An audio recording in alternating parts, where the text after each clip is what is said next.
The man who brought her was made of dust and impatience, his words clipped short by the biting wind that swept across the plains. He pointed a calloused finger toward the cabin, a dark shape hunched against an unforgiving sky. "He's in there," the man grunted, his gaze sliding over the woman beside him with a dismissive air, as if she were another sack of grain to be delivered. Her name was Mai, though he had never bothered to ask. To him, she was merely the last of a shipment of women from the east, the one left over after her intended had been claimed by a fever before her boat even docked. She had spoken the words that sealed her fate in the muddy street of the nearest settlement, her voice barely a whisper but laced with the steel of desperation. "I can't live without a man." It was not a plea for romance, but a stark declaration of survival. A woman alone in this land was a ghost before she was even dead. The man had heard of the rancher, Amos, a widower who lived like a hermit with his small daughter, a man hollowed out by grief. A deal was struck. A housekeeper for room and board. A presence to ward off the crushing loneliness of the prairie. Amos appeared in the doorway, a silhouette carved from shadow and sorrow. He was tall and broad, but he held himself as if trying to take up less space in the world. His eyes, the color of a winter sky, assessed her without warmth. They were the eyes of a man who had forgotten how to see anything but loss. He listened to the trader's hurried explanation, his face an unreadable mask. He looked at Mai, at her worn silk tunic, her hands clasped tightly in front of her, her gaze fixed on the hard-packed earth at her feet. He did not want another woman in this house, this tomb he had built for his memories. But his daughter, Lily, needed care he could no longer give. He gave a single, curt nod. Money exchanged hands, a few silver coins that felt like the price of a soul. The trader left without a backward glance, and Mai was alone with the silent rancher, the wind her only welcome. He led her inside. The air was cold, thick with the scent of wood smoke, dust, and something deeper, stagnant grief. He showed her a small room at the back, little more than a closet with a narrow cot. "This is yours," he said. The words were the first he had spoken to her, and they fell like stones into the silence. He left her there, closing the door, and the sound echoed the finality of a lock turning in a cage. Mai did not weep. Tears were a luxury she had long since abandoned. She simply set down her small bundle and began to inhabit the space, her first act to smooth the thin, scratchy blanket on the cot, an assertion of order in a world of chaos. Her transformation of the cabin began not with a bang, but with the quiet whisper of a wet rag against grime. She rose before the sun, a sliver of a woman moving through the pre-dawn gloom. The house had been neglected, coated in the fine, grey dust of apathy. She started with the windows, scrubbing away the film until the pale morning light was no longer a muted suggestion but a clear, sharp presence, cutting across the wooden floorboards and illuminating the motes of dust her very movement stirred. Amos watched her from the corner of his eye as he drank his bitter, black coffee. He had grown accustomed to the dimness, had found a strange comfort in it. Her cleaning felt like an intrusion, a violation of the sacred stillness of his sorrow. He said nothing, his disapproval a palpable weight in the room, but she did not seem to notice, or perhaps, she simply did not care. She moved with an unhurried, relentless purpose. She found a half-empty sack of flour, long forgotten in the pantry, and from it, she coaxed life. Her hands, surprisingly strong, kneaded the dough with a rhythmic push and pull, a silent meditation. Soon, the sterile air of the cabin was filled with the warm, yeasty scent of baking bread, a fragrance so profoundly domestic, so tied to a life he had buried, that it felt like a physical blow. He retreated to the barn, the smell clinging to his clothes, an unwelcome ghost of happier times. When he returned for the midday meal, a loaf of golden-crusted bread sat on the table next to a bowl of thin stew. It was more than he had eaten in months. He ate without a word of thanks, but as he left, he saw her clearing the table, her movements economical and graceful. He noticed she had found a crack in one of the tin mugs and had carefully set it aside, a small, unspoken promise of repair. The house was slowly beginning to breathe again, and he did not know if the feeling it stirred in him was fear or a terrifying sliver of hope. He watched her mend his torn shirt that evening by the firelight, her needle dipping and rising with a practiced precision that was mesmerizing. The silence between them was vast, a canyon of unspoken histories, but for the first time, it felt less like an absence and more like a space waiting to be filled. The child was a miniature echo of her father's grief. Lily moved through the cabin like a wisp of smoke, her eyes large and haunted in her small, pale face. Since her mother's death, a silence had fallen over her, her childish chatter replaced by a watchful quiet. She observed Mai from a distance, a timid creature studying a new and unpredictable element in her desolate world. Mai, in turn, did not press. She understood that trust, like a wild bird, could not be captured, only coaxed. She would leave a small piece of warm bread, glistening with a touch of preserved honey, on the edge of the hearth where the girl often Saturday. For days, the offering was untouched when she returned. Then, one morning, it was gone. It was the first sign, a tiny crack in the frozen landscape of the child's heart. A week later, Mai was mending one of Lily's dresses, a faded calico garment worn thin with use. The thread she used was her own, a spool of deep blue silk she had carried with her from her homeland, a vibrant, impossible color in this world of brown and gray.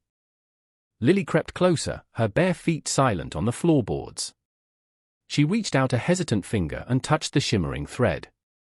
Mai paused, her needle held aloft. She did not look at the child, but instead, she took Lily's small hand and guided her finger, showing her how to make a single, perfect stitch. The girl's touch was as light as a moth's wing. They sat like that for a long moment, bound by the single strand of blue silk, a silent communion of shared creation. The next afternoon, Lily came inside clutching something in her fist. She walked directly to Mai, who was peeling potatoes by the fire, and opened her hand. Inside lay a single prairie wildflower, a defiant splash of purple against her grimy palm. A treasure found amongst the thorns and dust. Mai stopped her work, carefully wiped her hands on her apron, and accepted the gift with a solemnity befitting a crown jewel. She found an old, empty tin cup, filled it with water, and placed the flower inside, setting it on the rough-hewn windowsill. It was a small, fragile thing, yet it held the room. A single point of color, of life, in the suffocating monochrome of their existence. Amos saw it when he came in for supper. He stopped, his gaze fixed on the purple bloom against the glass. He looked from the flower to his daughter, who was sitting closer to Mai than he had ever seen her sit before, and then to Mai herself. He saw not a servant, but a woman who had, with nothing but a piece of thread and a cup of water, begun to stitch his broken world back together. The seasons turned with a slow, grinding certainty, the harsh sun of summer giving way to the crisp, melancholic air of autumn. The rhythm of the ranch settled into a new pattern, one dictated by 3 people instead of 2. The silence between Amos and Mai remained, but its texture had changed. It was no longer the sharp, brittle silence of strangers, but the softer, more pliable silence of shared space, of mutual understanding forged without words. Each morning, Amos would leave a full bucket of fresh, cold water from the well just outside the cabin door, a task his wife had once done. It was his way of acknowledging Mai's presence, of easing her burden. In the evenings, when he would return late from mending fences or tending to the livestock, a plate of food would be waiting for him on the warming shelf of the stove, covered with a clean cloth. It was her way of saying she knew he was there, that his labor was seen. These small, unspoken rituals became the new language of the house. They were the foundation upon which something fragile and unnamed was being built. One night, a harvest moon hung low and heavy in the sky, bathing the prairie in an ethereal silver light. Amos was returning from the barn later than usual, having dealt with a sick calf. As he approached the cabin, he heard something that made him stop in his tracks. A sound. It was music, of a sort. A low, humming melody, plaintive and hauntingly beautiful, drifted from the open doorway. He moved closer, silent as a predator, and peered inside. Mai was sitting by the fire, her hands busy with mending, but her head was tilted back slightly, and from her lips came a folk song from her distant home. The tune was filled with a sorrow so profound it seemed to seep into the very timbers of the cabin. It spoke of lost rivers and forgotten mountains, of a life he could never comprehend. It was the first music of any kind to grace those walls since his wife, Sarah, had died. Sarah, who had filled every corner with her laughter and her off-key singing. The memory pierced him, sharp and sudden, but for the first time, the pain was followed not by a cold emptiness, but by a strange, aching warmth. He stood there in the shadows, a man caught between two worlds, listening to the sad, beautiful song of the stranger who was slowly, inexplicably, becoming the keeper of his home, and perhaps, his heart. Lily's world, once small and grey, was slowly regaining its colour. She followed Mai around the cabin like a small shadow, her silence blossoming into a stream of quiet questions and observations. She learned the names of herbs Mai grew in a small window box, the stories behind the patterns Mai stitched into old scraps of fabric. The bond between them grew strong and true, a tender green shoot pushing its way through compacted earth. Amos watched this transformation with a mixture of relief and a deep, unsettling confusion. He was grateful for the light returning to his daughter's eyes, but it was a light kindled by another woman, a stranger. His heart, long a fortress of grief, felt besieged by these new, complicated emotions. One evening, the three of them sat in the main room, a tableau that was becoming familiar. The fire crackled, casting dancing shadows on the walls. Amos was meticulously cleaning his rifle, the scent of oil and steel filling the air. Mai sat opposite him, her hands deftly sewing a patch onto Lily's worn coat. In the space between them, Lily lay on her stomach, drawing on a piece of slate with a nub of charcoal. The quiet was comfortable, a shared blanket against the vast, dark emptiness outside. Suddenly, Lily stopped her drawing. She pushed herself up on her elbows and looked at her father, her expression serious. Her voice, when she spoke, was clear and carried an innocent weight that shattered the peaceful silence. "Is she our new mama?" The question hung in the air, sharp and fragile as spun glass. The rhythmic click of the rifle mechanism ceased. Amos's hands froze, his knuckles white against the dark wood of the stock. He could not breathe. He could not think. The simple, profound question of a child had stripped away all pretense, laying bare the raw, unspoken truth of their arrangement. He was her employer. She was his housekeeper. That was the transaction. But the word mama introduced an entirely different, terrifying equation. He slowly lifted his head and his gaze met Mai's across the flickering firelight. Her hands were still in her lap, the needle and thread forgotten. Her face was a placid mask, but he could see a storm of emotion in the depths of her dark eyes. In that moment, he felt a hot surge of anger at the complexity, at the disruption to his ordered grief. But beneath the anger was a current of shame, and beneath that, a profound and terrifying sense of loss for what could never be, and a flicker of longing for what just might. The sky had been a bruised purple for days, the air heavy and still with a sense of impending violence. Then the blizzard came. It did not arrive gently, but descended upon the plains like a furious white beast, its roar the sound of the wind screaming through the eaves of the cabin. The world vanished, erased by a swirling vortex of snow. The universe shrank to the four walls of their small shelter, trapping the three of them in an enforced intimacy. The cold was a physical entity, seeping through the chinks in the logs, relentless and invasive. On the second night of the storm, a persistent drip began in the corner above Lily's cot. A leak in the roof. Amos, grim-faced, dragged the heavy table over and climbed onto a chair to inspect the damage. The timbers were slick with moisture. As he reached up to pack the hole with rags, the chair shifted on the uneven floorboards. He lost his footing, his body twisting in a clumsy, desperate arc as he fell. He landed hard, his full weight crashing down on his leg, and a sharp, sickening crack echoed through the small room. A pain so white-hot and blinding shot up his leg that it stole his breath. He lay on the floor, the formidable, self-reliant man, utterly broken and helpless. Mai was at his side in an instant. Her face was calm, her movements efficient. While Lily watched, her eyes wide with fear, Mai assessed the injury. The ankle was bent at an unnatural angle, already beginning to swell. The stoic patriarch of this tiny, isolated kingdom was now its most vulnerable citizen. With a strength he wouldn't have believed she possessed, she and a frightened Lily helped him to his bed. He gritted his teeth against the waves of agony, his pride crumbling with every labored breath. Mai took charge. She tore strips from a clean sheet for a binding and sent Lily to fetch the splints he kept for the livestock. She gathered herbs from her small collection, crushing them to make a poultice. The roles had been irrevocably reversed. He, the master of the house, the protector, was now completely dependent on the quiet, foreign woman he had allowed into his home out of cold necessity. As she worked, her touch gentle but firm, he was forced to surrender, to trust, to place his well-being entirely in her capable hands. The storm raged outside, but a more significant storm was brewing within the cabin walls, one that would strip them all down to their essential truths. The pain in his ankle was a throbbing, relentless fire, but by morning, a new heat had begun to spread through his body.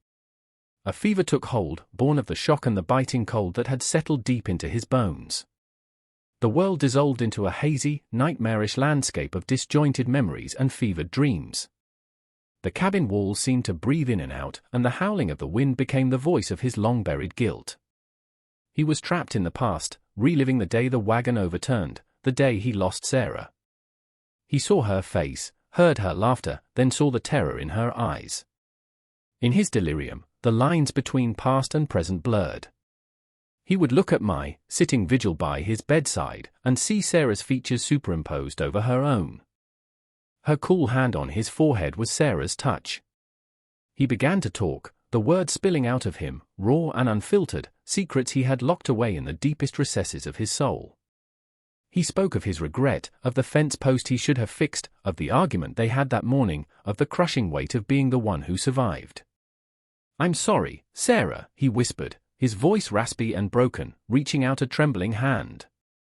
"I'm so sorry." Mai took his hand. She did not correct him. She simply sat with him through the long, storm-tossed night, a steadfast presence in his turmoil. She listened to the confession of his broken heart, and in the shared darkness, her own sorrows rose to the surface. She thought of her village, ravaged by famine, of the faces of the family she had left behind, perhaps forever. She remembered the suffocating fear in the belly of the ship, the crushing loneliness of a world where her language was noise and her face was a mark of otherness. Their griefs were different, born of different lands and different losses, but in that fevered room, their pain found a common language. She was no longer just the housekeeper, and he was no longer just the master of the ranch. They were two survivors, two deeply wounded people clinging to a makeshift raft in the middle of a raging sea, their shared vulnerability the only thing keeping them afloat. She tended to his body, but in doing so, she was also tending to the shattered fragments of his soul, and unknowingly, her own. As the first weak, grey light of dawn filtered through the snow-caked window, two things broke simultaneously, the storm and the fever. The wind's relentless howl subsided to a weary moan, and the oppressive heat receded from Amos's body, leaving him weak, drenched in sweat, but lucid. He opened his eyes, and the world slowly swam back into focus. The first thing he saw was Mai, asleep in the chair beside his bed. Her head was slumped to one side, her face softened by exhaustion. One of her hands rested on the edge of the mattress, inches from his own, where it had likely been all night. The morning light, pure and clean after the storm, illuminated the room, catching the single, wilted wildflower in the tin cup on the windowsill. Its color was faded, its life nearly spent, but it was still there. A small testament to resilience. He saw the neatly patched coat of his daughter hanging on a peg, the vibrant blue thread a defiant stitch against the worn fabric. He breathed in, and beneath the scent of sickness and stale air, he could smell the faint, clean aroma of the herbs she had used on his ankle. In that moment of quiet clarity, a profound understanding settled over him. This was not the house he had been living in. That house had been a mausoleum, a cold monument to his grief. This room, with its sleeping woman, its wilted flower, and its mended coat, was something else entirely. It was a home. It was alive. When Mai stirred and opened her eyes, she found him watching her. He did not speak. He did not have the words. But the look in his eyes was different. The icy wall of his grief had been fractured, and through the cracks, something new and vulnerable was looking out. A few days later, when he could finally limp around on a crude crutch, his first act was not to check on the livestock or survey the storm's damage.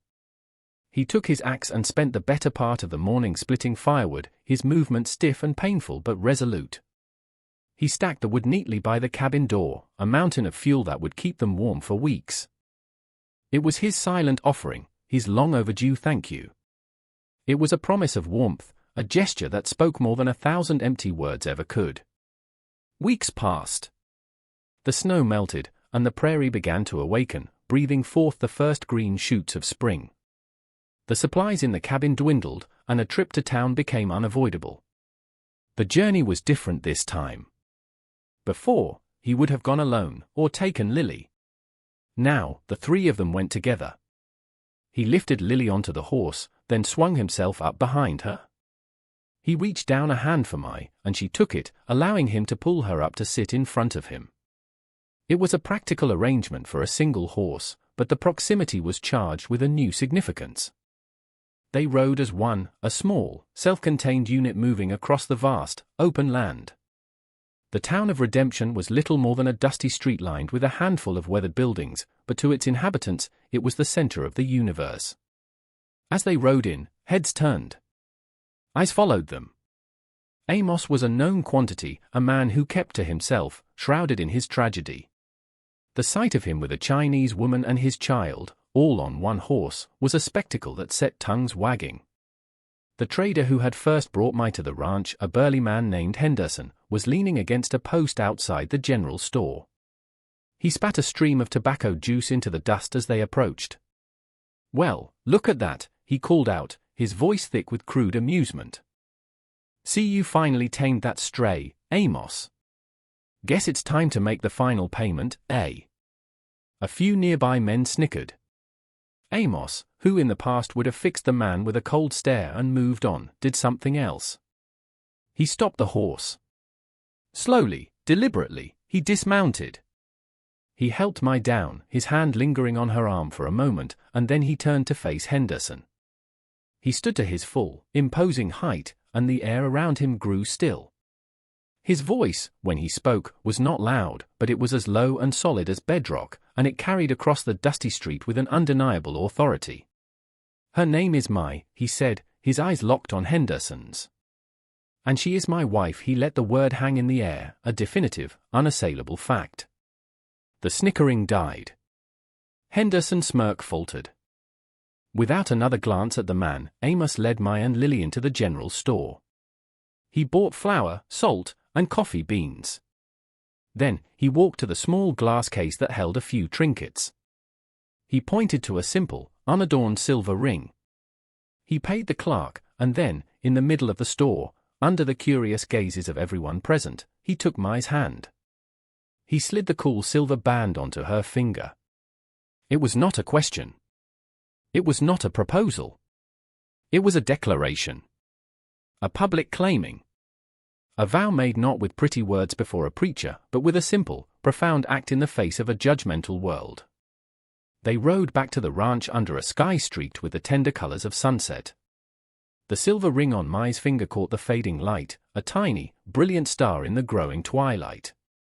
Nothing was said of what had happened in town, but the air between them had shifted, crystallized into something solid and clear.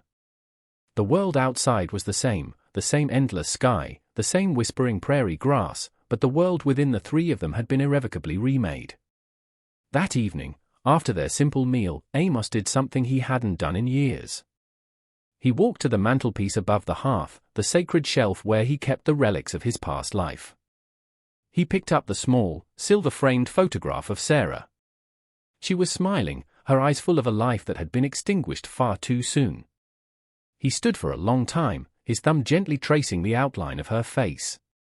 He was not saying goodbye, but he was letting go. He was acknowledging that grief, when held onto too tightly, becomes a prison. With a quiet reverence, he opened a small wooden box where he kept his important papers and carefully placed the photograph inside. He closed the lid, the soft click seeming to echo in the silent room.